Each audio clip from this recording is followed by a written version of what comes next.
What's going on, world? It's your main man, Kareem A. Rashid, the voice and your host of Clearing the Wreckage. We got another great episode in store for you today. Yes. Once again, I don't know what you got going on. If you're driving to work, please pay attention to the road. You could already be at work and you could be taking a lunch break trying to get a sneak peek in on this episode. Make sure you get back to work on time, please. And you might be just sitting on the toilet somewhere, at home, at work, at a friend's house, I don't know. But just make sure you flush. Yes! What's going on, world? What is happening with you, world? We got another great episode in store for you today. I want to say this first of all. Thank you for listening and tuning in to Clearing the Wreckage podcast. We are growing. We are doing that as humans anyway, right? On this journey. If you're on this journey with me, we are clearing the wreckage together. And then secondly, this podcast is growing. People are knowing about this podcast because of you. It ain't got nothing to do with me. It's because of you. It's because you're listening and you're sharing it. You're downloading and you're letting your friends know, your coworkers, your loved ones. Hey, man, you should listen to Clear the Wreckage. I just want to give you a hand clap real quick. Woo! And I also want to say thank you again. And I would love for you to continue doing that. As I shared last week, the accomplishment of over 100 downloads. Do you know that I only been doing this podcast for 2 months? I put my first episode out January 31st. For real. And already 100 podcast downloads. That is awesome. That is so exciting. I'm excited about this journey. Thank you for being here with me. If you are a first-time listener, thank you so much for tuning in with me. I do suggest, though, that you go to the first episode, because this is episode 14. Can you believe it? Ooh. Go to that first episode because I am telling a story, my story, that is still being written. That's right. It's not over. It's not finished. The journey continues of clearing the wreckage day to day, one day at a time. For sure. So let's go ahead and dig in. What we going to talk about today, Kareem? Well, we're going to talk about clearing the wreckage, doggone it. What you think? I reckon that's what we're going to talk about today, sonny boy. We're going to talk about clearing the wreckage, ain't we? That's for sure. Come on here and sit on Papa's lap. Let me tell you a story of how I took the time to look inside so that the wreckage can begin to clear. Yes, indeed. Man, I love being funny, man. I love laughing. I love having a sense of humor. I love making light of situations.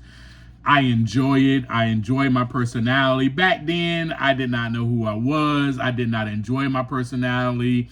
I barely had a personality. I was escaping everything. But you already know that. Because if you've been here on this journey with me, you already know. I escaped so much because I did not want to look at myself. And truthfully, that's all it was. I didn't want to look at myself. I didn't want to look at my past. I didn't want to deal with it. I just rather sex, drugs, rock and roll. Sex, drugs, rock and roll all day, all night long. That is what I did for years upon years. Until about age 32. Is when I decided I need to clean my act up. And I did. And for that, I'm extremely grateful.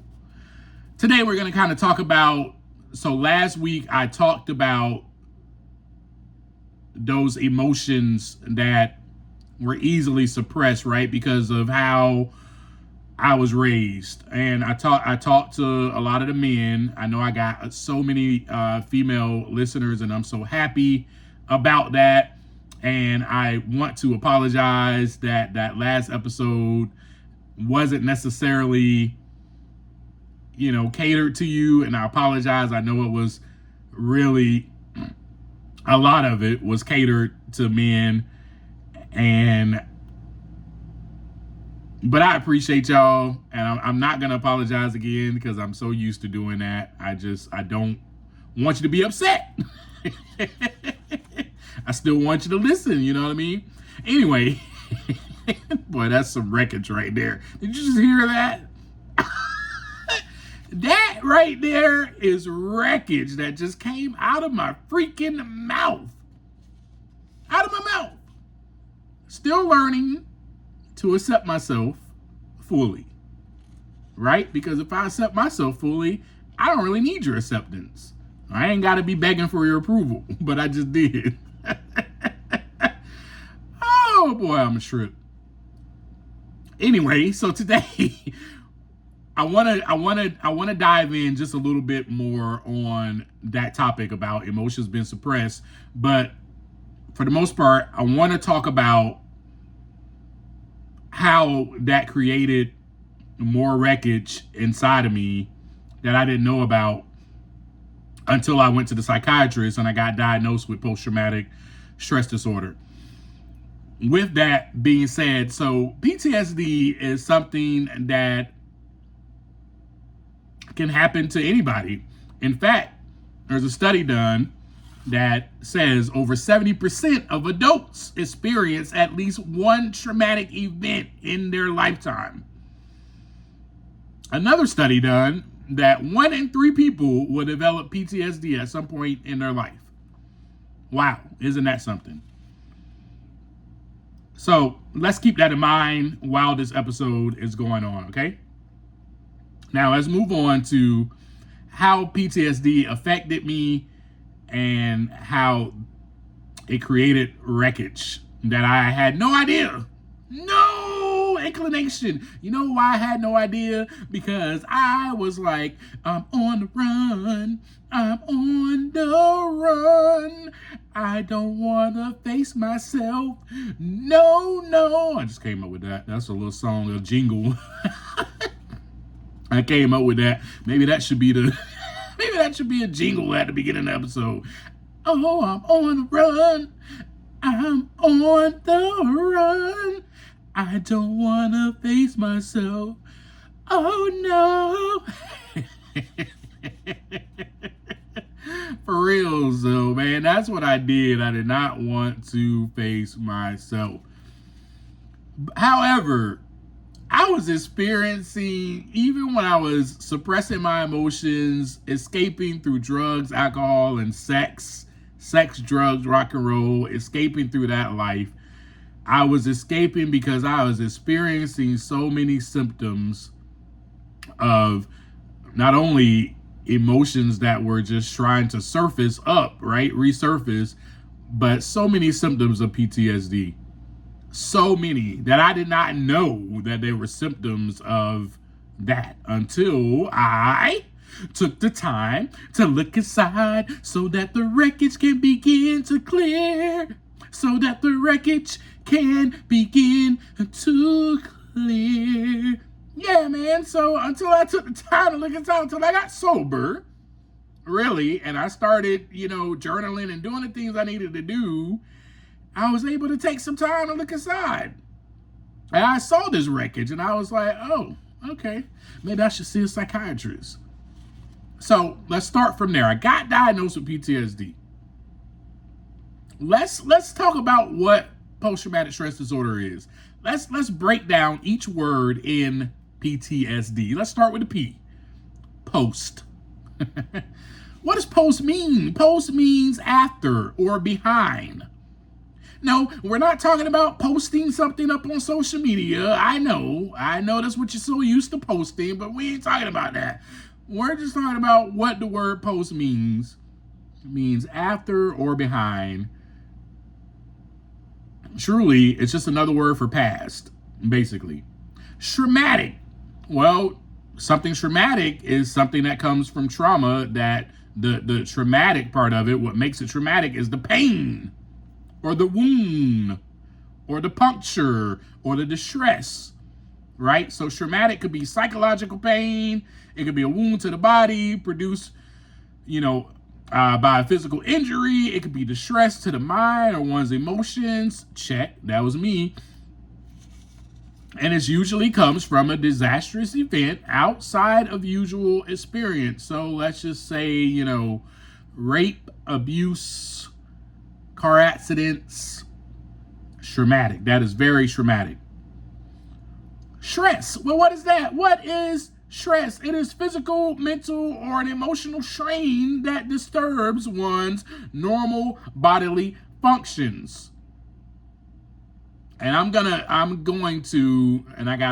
saying this so that while I'm doing this episode, I remember, you heard my little indicator, it's inside my head to go a little bit deeper about stress in this episode. I will. All right, and then we have disorder. Disorder, aka wreckage. I mean, disorder is self-explanatory. Lack of order, dude. Lack of order. Something that's rearranged and is not the same. It is out of its regular arrangement, out of its regular form. So with that being said, my brain was out of its regular functioning form when I, at 12 years old, was like, ooh, I want to drink some alcohol and I like it, so let's keep going. I stunted the growth of my prefrontal cortex. I talked about that in episode 9. My cerebral cortex, my freaking amygdala, every part of my brain was like, hold up, bro, we ain't growing no more. We got 13 more years to grow. What you doing? Yep. That's what I did to myself. Whoo, man, you want to talk about wreckage and disorder. That's exactly what I caused in my brain. Also, I just want to share with you that people who have PTSD will often experience co-occurring conditions. Well, what's co-occurring? So the PTSD is occurring and there's something that's occurring with it.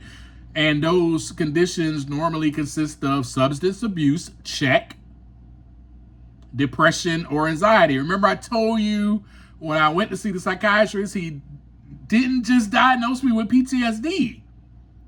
He diagnosed me with depression and anxiety as well.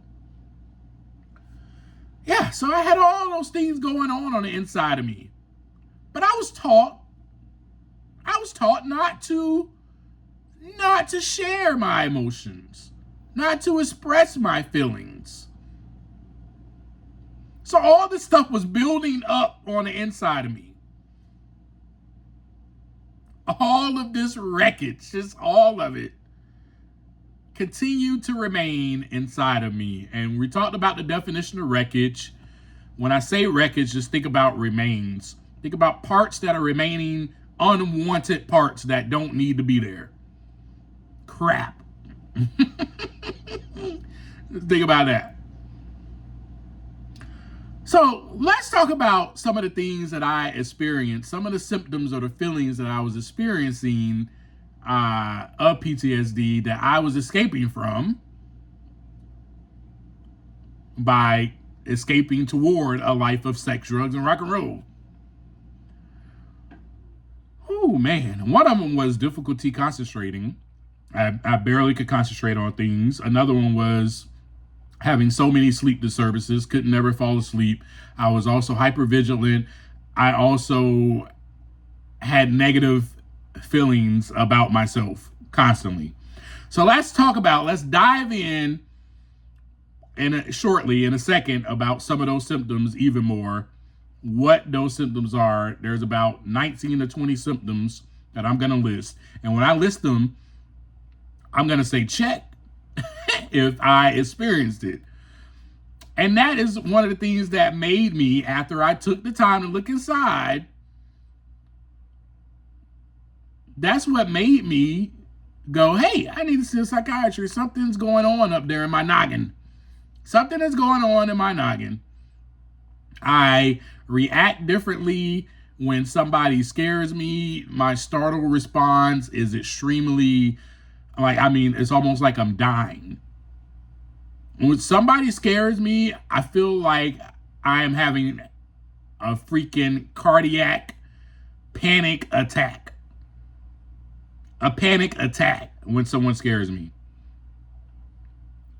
And people used to always laugh at me because of that. And they used to scare me even more because they knew that I will get extremely startled. Which was not a game to mess with me about, by the way. It was not a cool game, but people did it throughout my life. But why you get so scared? Why you jump? Why you get so scared? What's wrong with you? Man, until I got sober and clean and I took the time to look inside so that the wreckage can begin to clear, I realized the wreckage can begin to clear, not clear. That's when I realized, man, why? Why? What's going on up there? Because I go and scare somebody, they don't react like me. They don't respond like I do. Something's going on. So anyway, with that being said, why does Kareem have PTSD? You're probably wondering. We're talking about PTSD. The psychiatrist diagnosed me that. Why is that wreckage there? Why do I have PTSD? And this is so hard to talk about because this is personal. So it's hard to talk about. So let me throw out a disclaimer right now.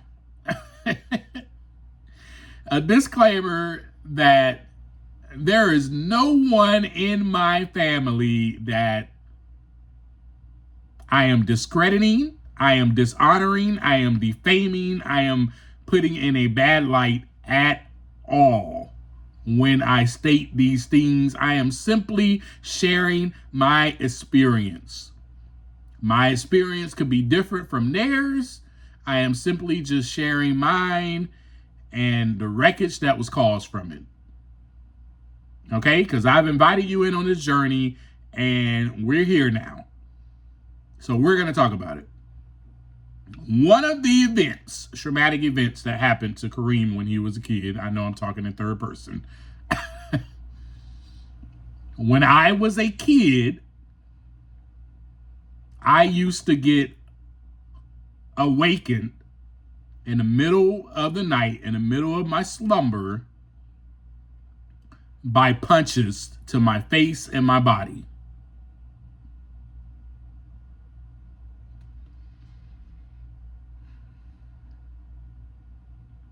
I'm pausing so that we can all just digest that, what I just said.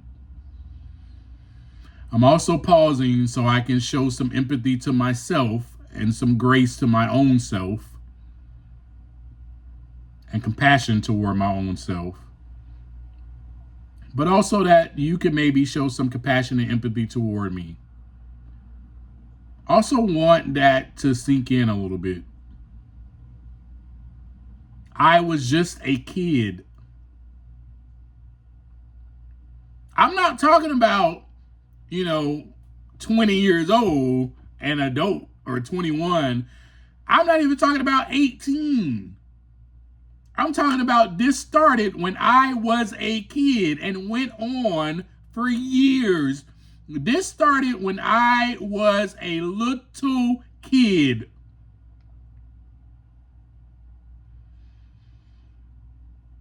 So disturbing just to think about, because I don't want to talk about that. I don't want to talk about it. I don't want anybody to know anything like that about me. I told you on the last episode how I have an issue trusting people. Scared, have this fear that people will leave me, so I don't want to let them in. And here I am right now on this podcast, and on this episode, I am letting you in, and it is so scary. It's scary. I'm afraid. I'm afraid to let you in on that. I'm afraid that you may look at me differently. I'm afraid that you may not have compassion for me, that you may judge me, or you may judge that situation or that traumatic event. I don't know.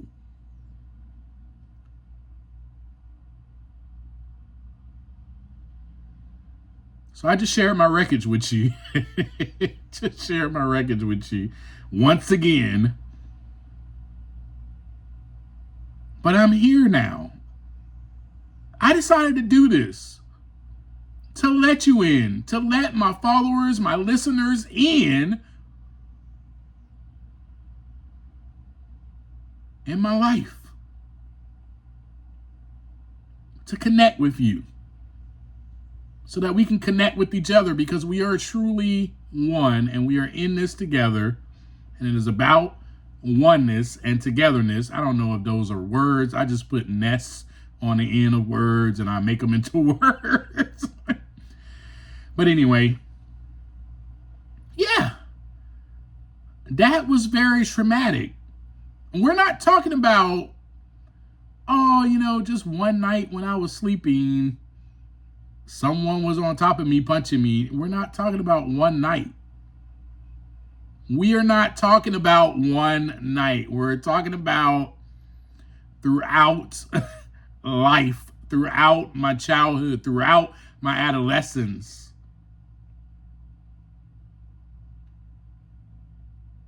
Okay? As a kid.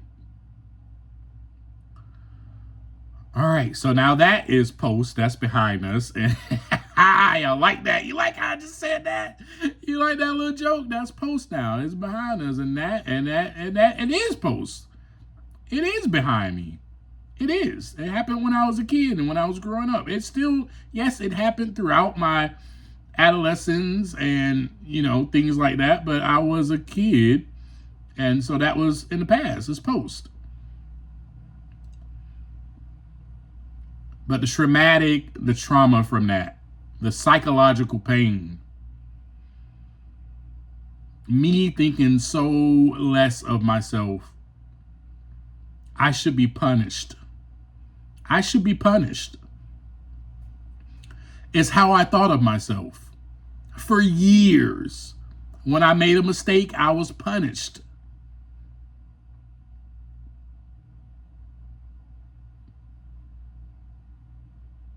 I'm not worthy of this. These are the thoughts that I had. These are the thoughts that went throughout my head that I so easily was like, oh, nope, suppress that, go drink.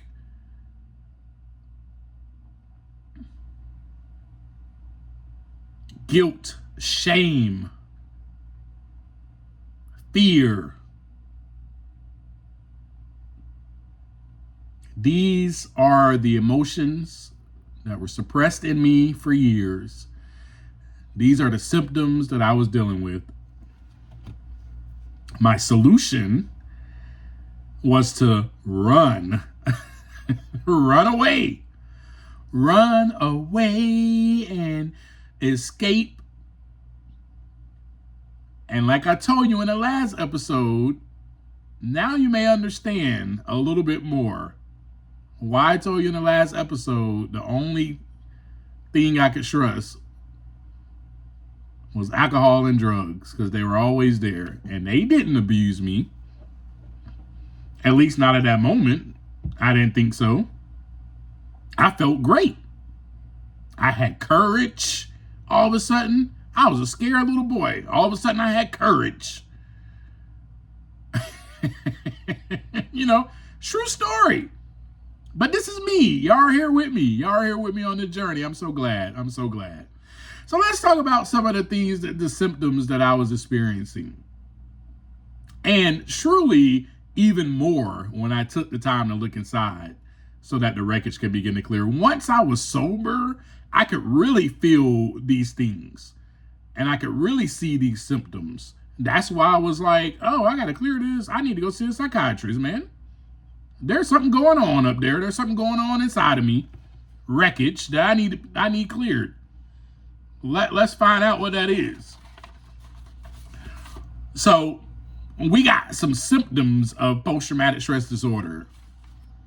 And I want to just say to you right here, if you're listening to this and if you have been diagnosed with post-traumatic stress disorder, I am with you. Obviously, there is someone here on the other end of this, on this microphone, sharing his story with you, that I am here walking hand in hand with you. We both are on this journey together, and we have hope we can get through this together. Some of the symptoms involved due to post-traumatic stress disorder: intrusive memories, recurrent distressing memories of the traumatic event, check. Distressing dreams about the event, check.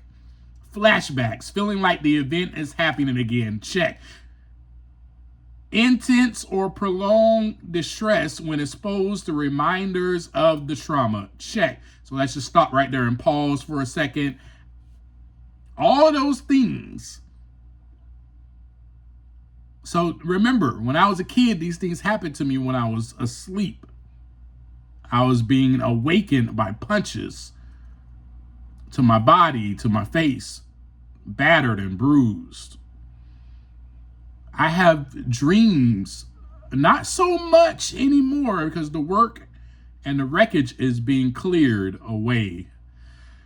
Ooh, thank you, God, for that. Thank you that I took the time to look inside, man. Thank you so much. It is important that you take the time to look inside as well, because your relationship with yourself is the most important one. I will have flashbacks. Like those flashbacks, it's hard to, unless you have PTSD, it's hard to explain that part of it to you. But the flashbacks is like, this is going on right now. Yeah, that's how it feels. It feels like the trauma is happening again.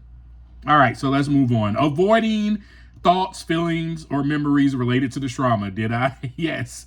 I wanted to avoid it right then. I didn't want to tell you this. I did not want to do an episode on this. Avoiding people, places, or things or situations that are reminders. Yes. Check. Negative changes in thinking and mood. Check. Inability to remember key aspects of the trauma. Check. Persistent negative beliefs about oneself or the world. My perception of life, my perception of the world, my perception of me, the way I viewed myself was so, had very low self-esteem, very low self-worth. I did not feel worthy of anything, did not feel worthy of love. I deserve to be punished. I do not deserve this. Why are you giving me this gift?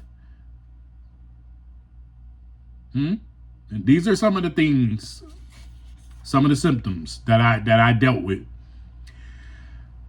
Oh, man. Disoriented beliefs about the cause or consequences of the trauma. I felt that I was the cause of the trauma. I deserved it. That is how I felt all my life. I deserved it. There's a reason why I was getting punched and beat. This person didn't just do this just to do it. There's a reason why. Persistent negative emotions, fear, anger, guilt, and shame. Just share that with you. Loss of interest in previous enjoyed activities. Yes. Feeling detached from others. Check. Difficulty experiencing positive emotions. Check. Irritability or outbursts of anger. Remember in the last episode how I told you I was a quiet kid? I had my emotions suppressed, but I spoke with my fist. Those were my outbursts of anger. Reckless or self-destructive behavior. This is hard to share about because I haven't shared about it with you yet, but I have dealt with self-harm. And obviously the self-destructive behavior as well comes from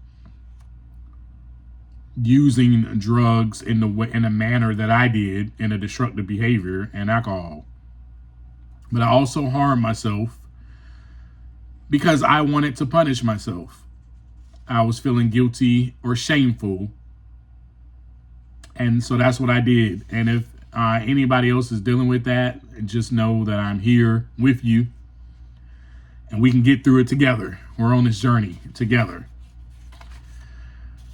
Oh man, so we got a couple of more symptoms that I experienced. Difficulty concentrating. It was hard for me to concentrate doing things. My attention span was very short. Exaggerated startled response. I just talked about this. My response to someone scaring me was exaggerated, but it wasn't exaggerated. I wasn't acting, basically. I was not acting. It was real. It was real. I'm talking about a panic, anxiety attack. Felt like I was about to die. My heart beat would jump to like 150 beats per minute. So quick. So quick. Sleep disturbances, difficulty falling asleep. It's hard for me. It has lessened over the years. Staying asleep. Hypervigilant. On the lookout.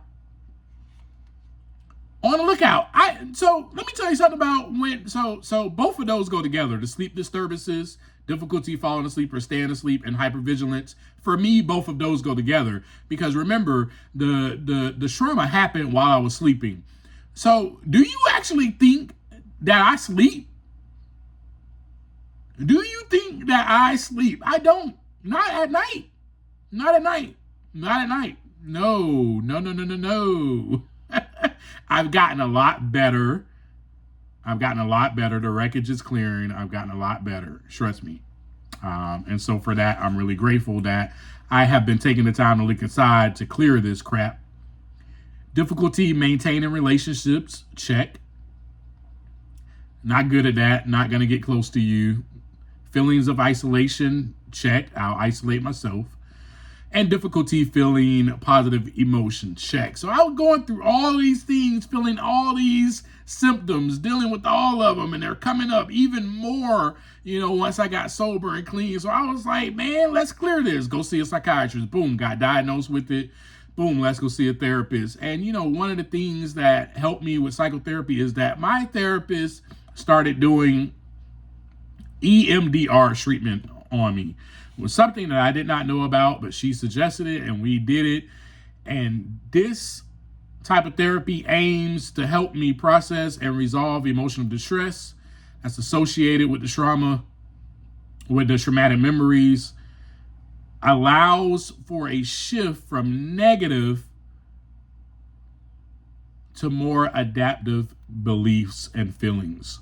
So moving from the negative feelings of myself or about the event to just having regular feelings, feeling like a normal person. So that's pretty much all I got for you today. The wreckage is being cleared. The wreckage started being cleared in 2012 and in 2013 when I saw that psychiatrist, and then I started getting therapy and she started doing the EMDR on me. I want to suggest that for anyone that has PTSD, if you're seeing a therapist, I suggest that you do see a therapist. If you're not, go see one. If you need medication, I suggest that you take your medication so that you can clear the wreckage. These are some of the things that I have done because I was told that this is how it clears up. This is how the wreckage clears up. Now, I can fall asleep.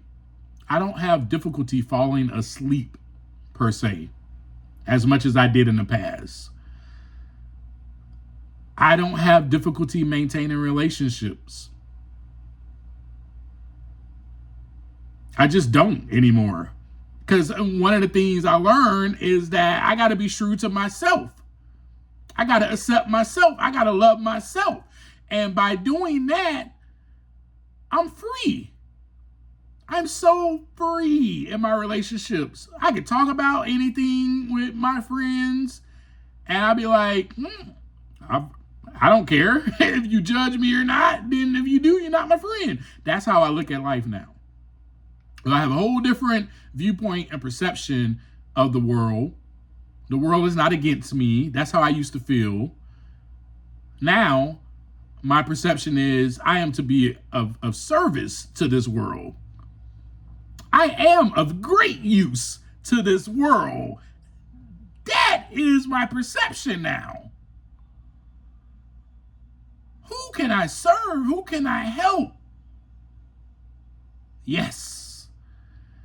I can concentrate. Yes, I definitely can. Now, as far as the startup response, that's taking some time to go away, but I'm still working on that. I'm a work in progress, right? I'm a work in progress. Learning how to regulate my emotions, to have good emotions now, to regulate those good ones in there, knowing that if I am afraid, if I am in fear, or if I am angry, that's okay, to give myself grace, to know that these emotions now are just is information letting me know, hey, why are you scared? What's going on? And how I was taught to sit still, sit in my feelings, sit still, let these feelings pass. They will. When I'm anxious, let the anxiety flow through my body, feel it, experience it. Because remember, as a kid, I wasn't able to experience none of that stuff. I wasn't. I felt some way. I felt some type of way. I suppressed it right away. If I wanted to make a facial expression about how I was feeling, I couldn't. I had to keep a straight face. Yes, sir. Yes, ma'am. That's how life was. And I did that with any authority. Any authority. Yes, sir. Yes, ma'am. No, you can't express yourself. What you doing? So now my voice is writing. This is how I clear the wreckage. I write things down. I journal. I've written books. I wrote a book called Broken Just Like Twigs. Matter of fact, I'm plugging it in. Get that on audiobook. Or find a paperback on Amazon. And I also wrote another book. And it's called Screw Your Perception, which I was learning about myself. I was learning about my perception. And all of that as well. And the last thing I want to share with you is how stress, trauma, all those things can also affect the body. So when a traumatic event happens in your life, this is in my book, Screw Your Perception. I wrote this down. I did research. When a traumatic event happens in your life, all right, so your body goes into modes called fight, flight, or freeze, right? That's just what your body does.